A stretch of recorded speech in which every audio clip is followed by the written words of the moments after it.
Howdy, all you delicious people. I'm here today to review the Season 1, Episode 2 of Daredevil.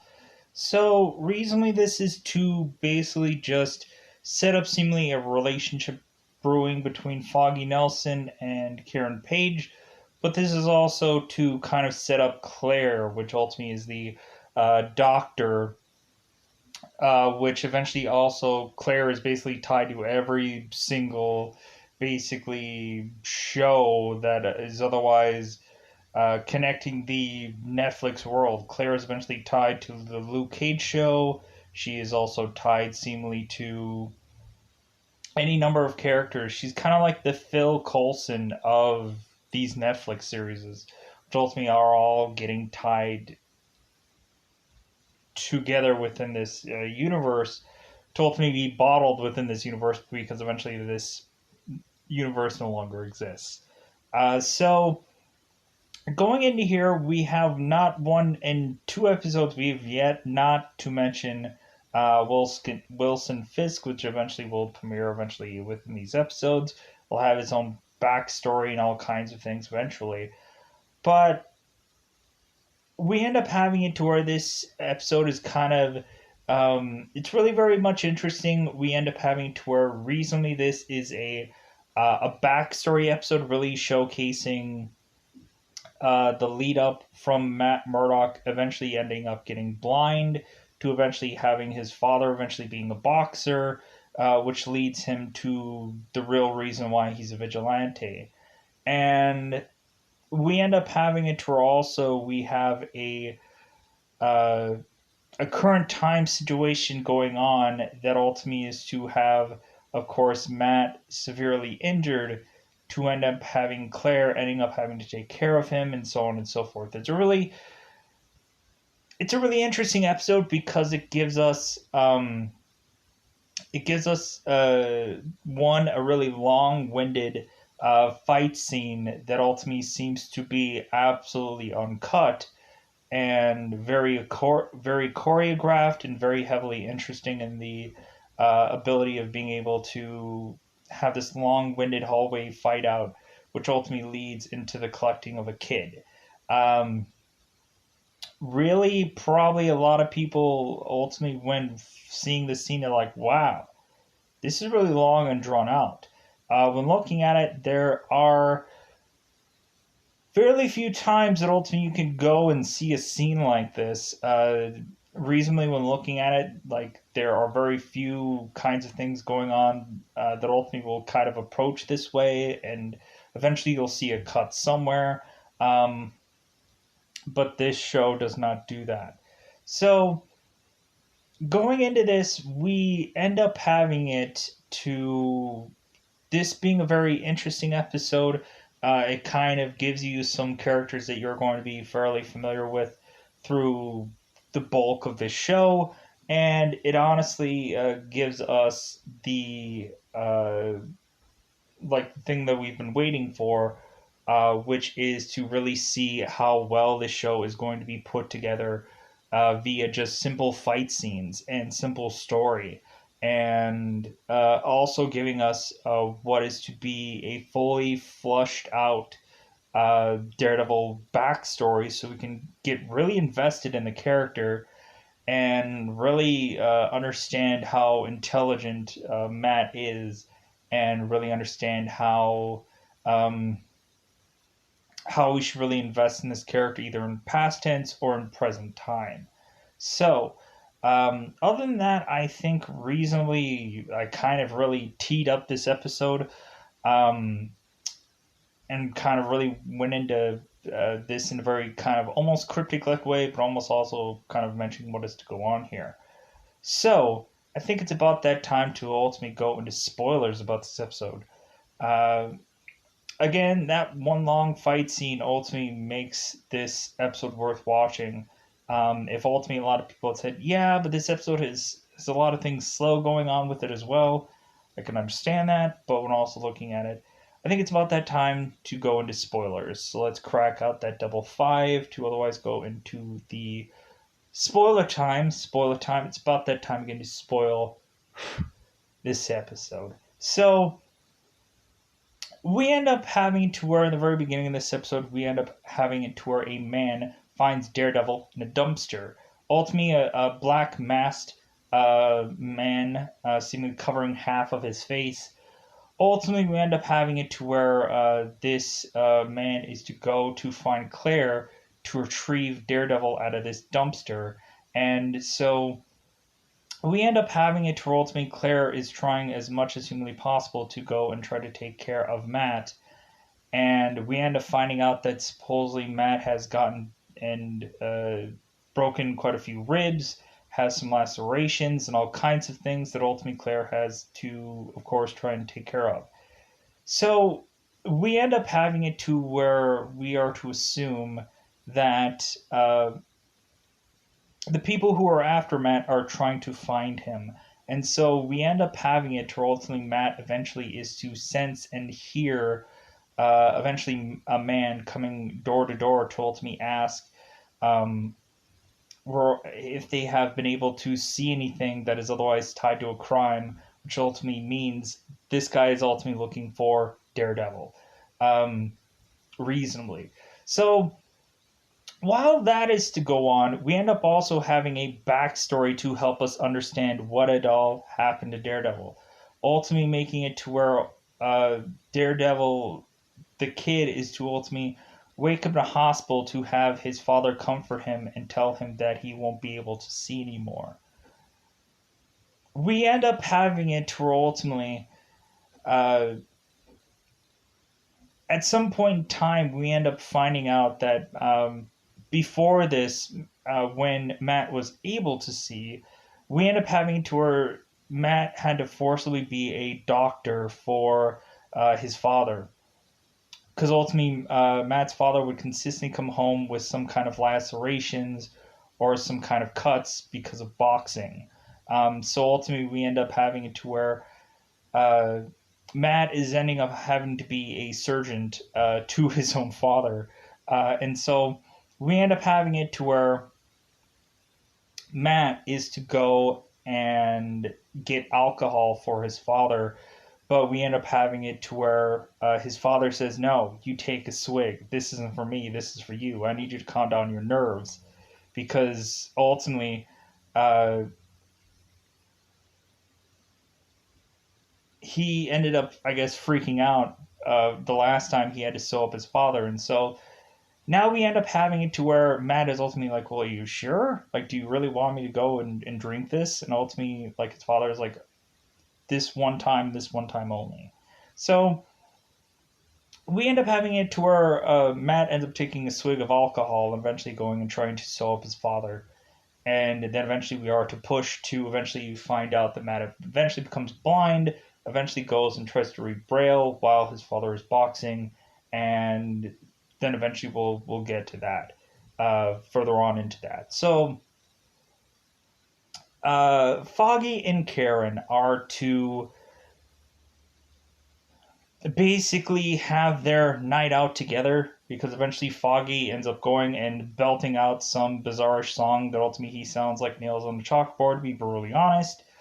And so Karen ends up ultimately hearing the sounds of Foggy butchering some song, and ultimately Karen ends up going, it's like, "Hey, like, you do realize there's someone else in this building, right? This room, right?" And so Foggy ends up being unaware that there's another person in there because, of course, to her ultimately, uh, Matt can't see, Foggy can't actually, like, I'm a little confused if Foggy in this story can actually not hear when really looking at it. But anyways, so we end up having it to ultimately Foggy ends up going and saying like, "Hey, how about we have a night out?" Because it seems that Carol cannot leave this uh, she can't leave the building, and of course Foggy's like, "Well, hey, like the longer that we stay here, the more electricity we will eat up, and ultimately we won't be able to pay for the electrical bill." So they both go on a night out in the town. They end up drinking till the sun comes up, kind of thing.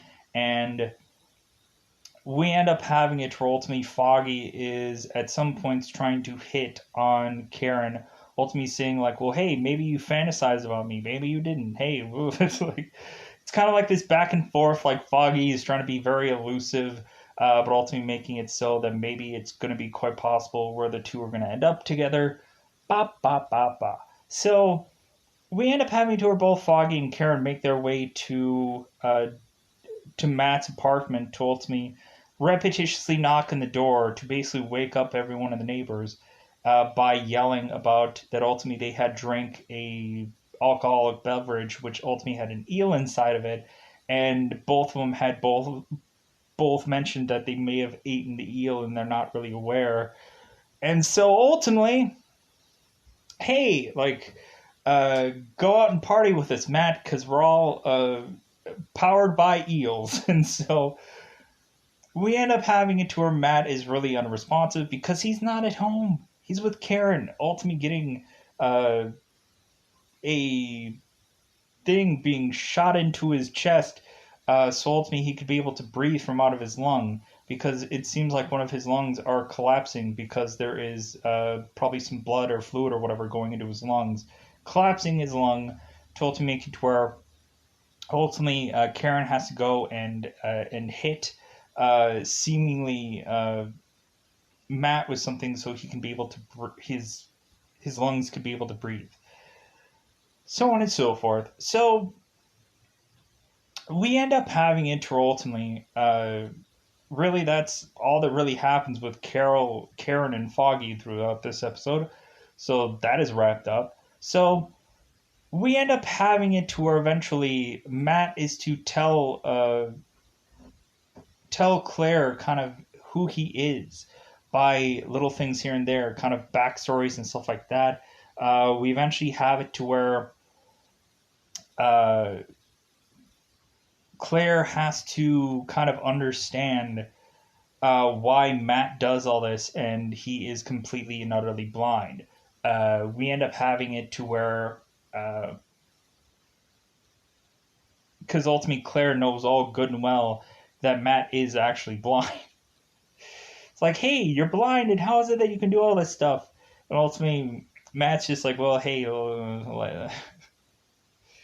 I can technically see. But anyways, we eventually have it to where there's a goon coming through Claire's door, and we ultimately have it to where Matt is to go and get some kind of weapon of sorts, and Claire's like, no, how about I can just like basically talk him out of him like attacking us kind of thing. And so we end up having it to where Claire ends up going and talking to this man, and he goes away, but ultimately Matt's not convinced. Ultimately saying that that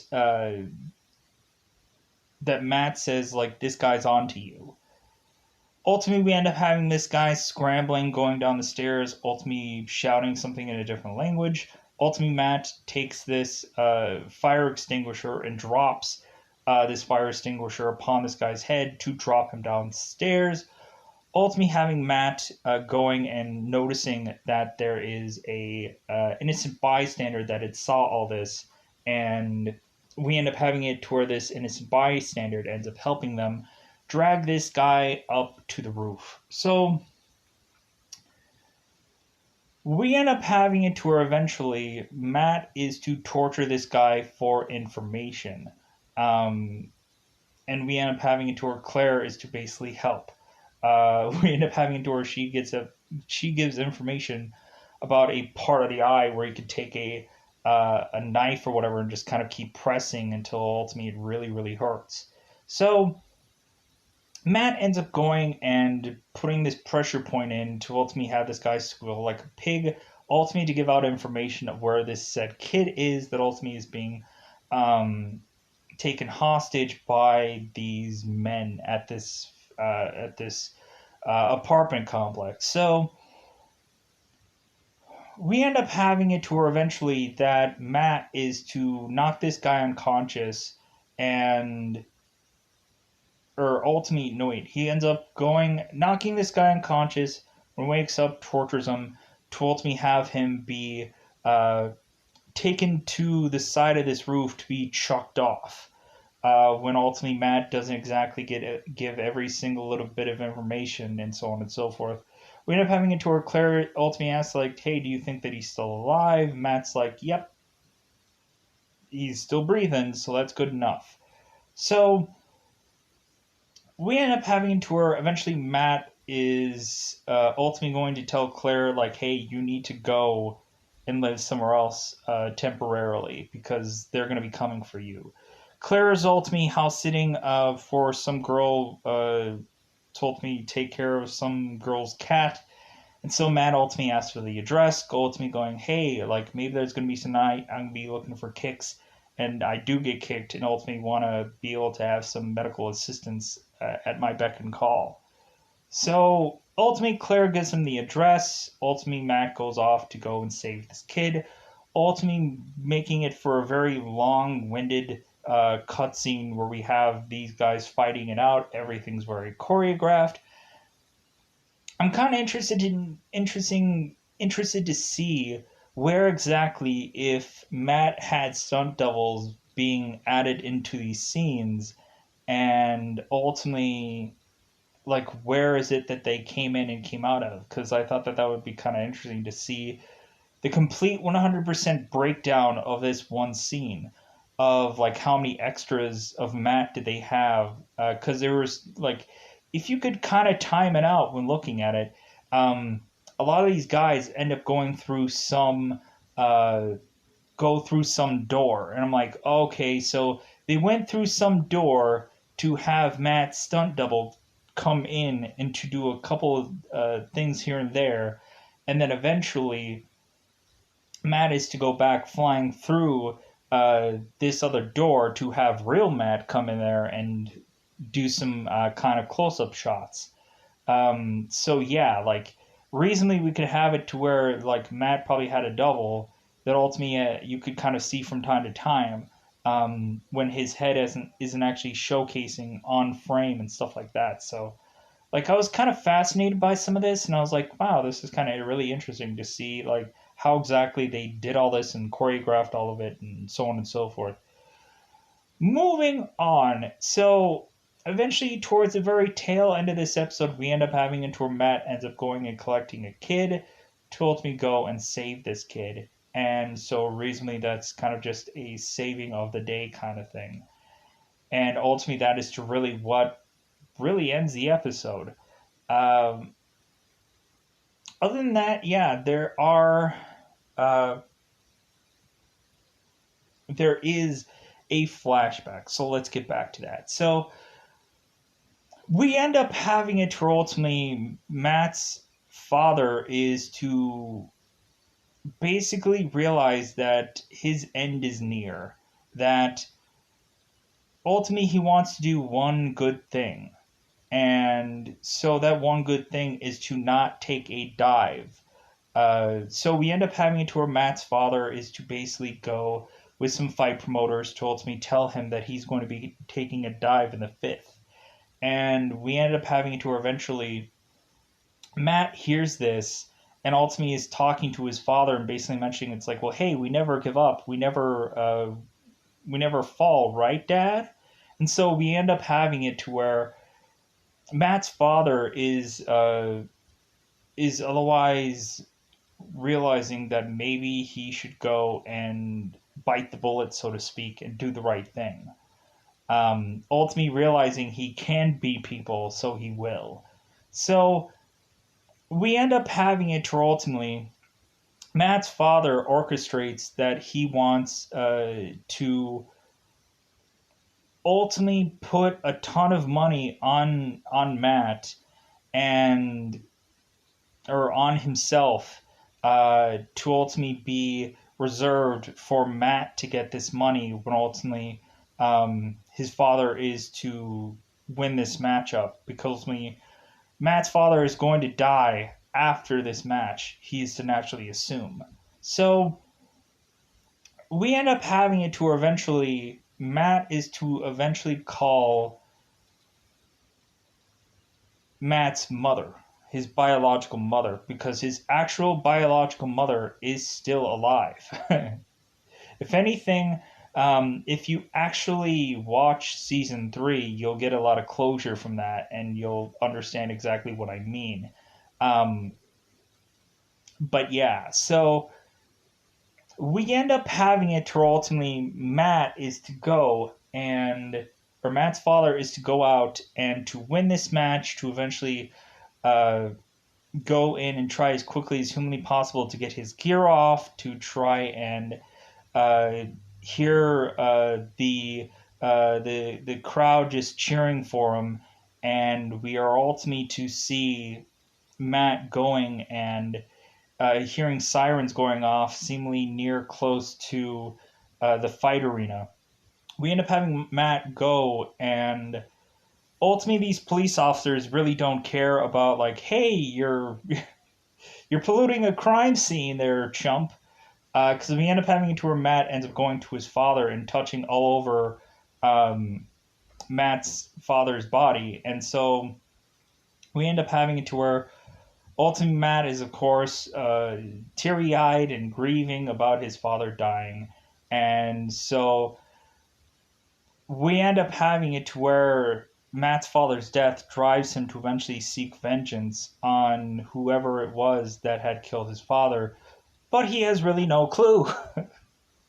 So, like, we have it to where since Daredevil eventually is to hone his skills and eventually go off to eventually be with Stick at some point, and get the training of which that he needs, we end up having it to where eventually uh, this is to all work out. Uh, but yeah, it's a very hard pill to swallow for Matt. Really, when we see Matt rescuing this kid towards the very tail end of this episode, we kind of see it to where ultimately Matt is rescuing his past self, which I thought was really fascinating. We end up seeing it to where ultimately Matt is trying to save, um, metaphorically, his past self from the from a death meaning a soul crushing event, or a like it's there's a metaphor here that ultimately I'm trying to get around, but ultimately it's very hard to, like, we're ending up having it to where Matt is trying to prepare this kid or protect this kid from eventually becoming him, from becoming Matt. And so that's why we end up having it to where Matt ends up saving the kid at the tail end of this episode to rescue this person from being otherwise part of damaged goods, let's just say. So, anyways, I think that's all I wanted to say about this episode. Some of the stuff was ultimately just kind of just talking about the episode out and whatever. Um, I loved the long, longevous hallway fight scene. I really liked the how we kind of masterfully craftingly, like, got to the backstory of Matt, and how we really flushed that out. Where in the movie, um, it kind of quickly goes through a lot of things, and ultimately, just doesn't really. It just doesn't really, like, there's stuff about this show that can really help you invest in this character better than the movie ever did. Um, But anyways, other than that, I think it's about time to get out of here. So I'm gonna get out of here. Goodbye, everybody. Bye, everybody.